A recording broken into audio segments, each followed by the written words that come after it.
ต่อมานะครับพาคุณผู้ชมไปเบิ่งทางฝั่งของสำนักงานกองทุนฟื้นฟูและกับพัฒนาเกษตรกรสาขาจังหวัดอุบลราชธานีครับในการสร้างความพร้อมจัดเฮ็ดแผนฟื้นฟูพัฒนาเกษตรกรคุณภาพตามแนวนโยบายยุทธศาสตร์ครับที่จังหวัดอุบลราชธานีจัดโครงการอบรมส่งเสริมสนับสนุนกระบวน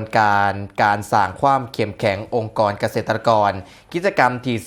2.2 ฝึกอบรมผู้นำองค์กรเกษตรกรโดยมีดร.สวัสดิ์สุทธิอาคารผู้ทรงคุณวุฒิในกองทุนฟื้นฟูและพัฒนาเกษตรกรรวมด้วยดร.ไขณภาสุทธิอาคารประธานอนุกรรมการกองทุนฟื้นฟูและพัฒนาเกษตรกรจังหวัดอุบลราชธานีครับผู้บริหารผู้นำองค์กรสมาชิกกองทุนกลุ่มเกษตรกรรวมรุ่นที่5จาก21องค์กรจำนวน105คนร่วมในการอบรมและกับพิธีมอบวุฒิบัตรผ่านการฝึกอบรมเพื่อให้ผู้นำองค์กรเกษตรกรครับได้มีความรู้ความเข้าใจในแนวนโยบายยุทธศาสตร์และกับแนวทางหลักเกณฑ์การดำเนินงานของกองทุนสร้างทักษะในการวิเคราะห์ศักยภาพองค์กรและการจัดเหตุแผนหรือว่าโครงการฟื้นฟู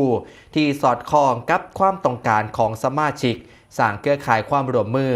ระหว่างองค์กรเกษตรกรในระดับจังหวัดและกับภูมิภาคครับ